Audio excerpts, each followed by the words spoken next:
Hello, हाय, नमस्कार. शब्दस्पर्श चॅनलवर स्वागत आहे आपले. मी नम्रता. माझी स्वलिखित कथा माझ्या आवाजात तुम्हाला ऐकवत आहे. तर दरवाजा कायमचा बंद. इथील पुढील भाग ऐकूया. अन्वीने अपूर्ण विधी पूर्ण करण्याची सुरुवात केली. सोसाट्याचा वारा सुटला होता. घरातील वस्तू उडू लागल्या. अन्वीच्या अंगावर जणू कोणीतरी फेकत होते. अन्वी स्वतःला सांभाळता सांभाळता मंत्राचा जाप करू लागली. जोरजोरात उच्चार करू लागली. तोच ती बघते. भर दिवसा काळोख झाला होता. मेणबत्त्या विझल्या होत्या. बाहेर धो धो पाऊस पडू लागला. मध्येच वीज चमकता असंख्य सावल्या अन्वीकडे येताना दिसल्या. अन्वीला माहीत होते ती थोडीही घाबरली तर या सावल्या तिचे प्राण घेतील. सावल्या जोरजोरात हसू लागल्या. हा हा हा, अन्वी, तुझे हे मंत्रतंत्र इथे चालणार नाही, अन्वी म्हणाली. आणि मी प्रयत्न करणे सोडणार नाही. तर तू इतक्या लोकांना मारला आहेस? हा हा हा, मूर्ख अन्वी, तुला काय वाटतं फक्त तुमच्या जगातील लोकांना मूर्ख बनवता येतं? विसरू नकोस, मी सुद्धा तिथूनच आली आहे. गेल्या अनेक वर्षात मारलेले हे माझे साथीदार आहेत. ओ, तर तुला मुक्ती नको? तुला मुक्ती हवीच नव्हती कधीही. ती म्हणाली, नको, मला कशाला हवी मुक्ती, मी आता तुला मारणार. आणि ज्याने तुझ्यावर अन्याय केला होता तो? हा हा हा, तो तो बघ तुझ्या मागे आहे. परत ती अक्राळ विक्राळ हसू लागली. तो काय? बघ त्याच्याकडे, साखळ्यात बांधलेला. रोज चाबुकनी मारते मी त्याला. कधीचा मेला तो. पण तू हे विसरू नकोस, तू माझ्या मागच्या जन्मातली, आपण दोघी मागच्या जन्मातल्या बहिणी आहोत.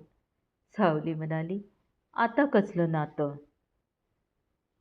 आता मात्र तन्वीला पश्चाताप होऊ लागला. उगाच या जाड्यात अडकले, काय होणार पुन्हा असं तिला वाटू लागलं. आई इथे न आलेली बरी. हे घर फार वाईट आहे. इथे कोणीही वाचणार नाही. कदाचित मी सुद्धा वाचणार नाही. अन्वीच्या मनात विचार सुरू होते. वादळात घर आणि काळी सावली खूप भयानक दिसत होते. रात्र खूपच काळी होती. अचानक रात्र झाली होती ना. आकाशात वीज चमकत होती आणि वारा इतक्या जोरात सुटला होता की झाडे भीतीने थरथरत होती. गावाच्या टोकाला असलेलं हे घर उगाच आपण घेतलं असं अन्वीला वाटू लागलं. काही लोक म्हणायचे त्या घरात रात्रीचं काहीतरी फिरतं. पण आता रात्र नव्हती. आता भर दिवसा हे सर्व प्रकार होत होते. तिच्या हातात एक जुनी डायरी होती. ती डायरी तिला तिच्या आजीच्या जुन्या सामानात सापडली होती. डायरीमध्ये लिहिलं होतं, अपूर्ण विधी पूर्ण झाला तर सर्व शांत होईल. अन्वी मनात एकच विचार करत होती, जर हा विधी केला तर कदाचित सगळंच नॉर्मल होणार. वादळ आणखी जोरात होत होतं. ती हळूहळू त्या घरात आत आवाज ऐकू लागली. घरात पूर्ण अंधार होता, पण खिडकीतून येणारी वीज परत परत चमकून अन्वीला घाबरवत होती. मध्यरात्री 5 मेणबत्त्या लावा असं त्या डायरीमध्ये लिहिलं होतं आणि त्या शब्दांचा उच्चार करा तिथे लिहिलेल्या. अन्वी तसंच करू लागली.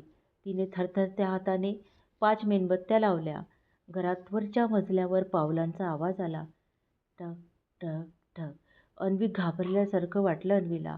पण अन्वीला माहिती होतं ती थोडीही घाबरली तर ह्या सावल्या तिच्यावर धावून येतील. ती कापऱ्या आवाजात ती बोलली, कोण आहे तिथे? परत ती हळू आवाजात बोलली, कोण आहे तिथे? उत्तर काहीच नाही, फक्त वाऱ्याचा आवाज सुरू होता. तिने पुन्हा डायरीकडे पाहिलं आणि मंत्र म्हणायला सुरुवात केली. जसा शेवटचा शब्द तिच्या तोंडून बाहेर पडला तितक्यात सर्व मेणबत्त्या एकदम विझल्या. घरात पूर्ण काळोख पसरला आणि भिंतीवर एक काळी सावली दिसू लागली. ती सावली हळूहळू हलत होती. अन्वीच्या हृदयात जोरजोरात धडधडू लागलं. ती मागे वळली, पण तिच्या मागे कोणीच नव्हतं. पुन्हा भिंतीकडे पाहिलं. आता ती सावली आकार घेऊ लागली होती. जणू एखाद्या माणसासारखी दिसत होती ती, पण तिचे डोळे पूर्ण काळे होते. अचानक एक आवाज आला, तू मला का बोलवलंस? मी तुला नाही बोलवलंस, अन्वीने घाबरून म्हणाली. मी फक्त माझ्या बहिणीला बोलवलं आणि ही विधी करायला. ती काळी सावली हसली. एक थंड भयानक हसू. तू जे बोलवलं आहेस ना, ती तुझी बहीण नाही. अचानक वाऱ्याचा जोर वाढला. खिडक्या आपोआप परत आपटायला लागल्या. सावली हळूहळू जवळ येऊ लागली. आता ती सावली तिच्या अगदी समोर उभी होती. ती कुजबुजली. हा विधी अपूर्ण होता.